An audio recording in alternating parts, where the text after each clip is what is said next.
Hi, ako si Jess. Tamad ako, pero pangarap ko sa buhay, siya. Maharot ka ha. Ngayon nga pala mga tol, samahan nyo ako at kakunin ko yung dalawang kabaka sa halaman na namin. Nga pala napuntahan ko na doon sa kanila. Wala doon sa kanila. Ngayon nga pala pupuntahan ko doon sa Kananji. Doon daw nagdidilig, sabi ng kanyang ina. Galing na ako sa mga yun wala doon. Pupuntahan ko. Paano? Bahala na kayo. Sa mga oras nga pa lang yan mga tol, malapit na ako sa Kananji. Yan nga pala yung dalawang yan. Maghapon yan nagtatrabaho. Parang nabuhay ng 5 anak. Ay kung may mga single man dyan, ay ari na ang 2 are. At hindi kayo lugi. Ay paano?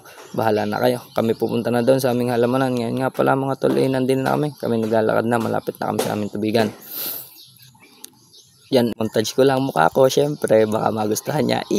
Maharot ka. Yan nga pala mga tol, nasa tubigan na kami. Ari nga pala ang aming mga halamanan yan. Mga kalbasa yan. Tapos yung upuan nandun.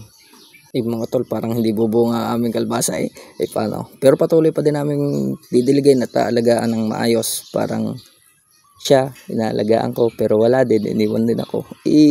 Ano yun? Nga pala mga tol, ginabi na kami. Hindi ko na napakita sa inyo ang aming pagdidilig. Guwang kagabing laluit, hindi namin makikita ang mga puno. Yan ang mga kabakas, ng mga nagpapahinga na, ginabi na. Nga pala mga tol, pauwi na kami. Ari, pinsan ko yan, Jerwin, may dala ng kalbasa, gugulayan. Paano? Bahala na kayo. Please like, comment, and share. Follow.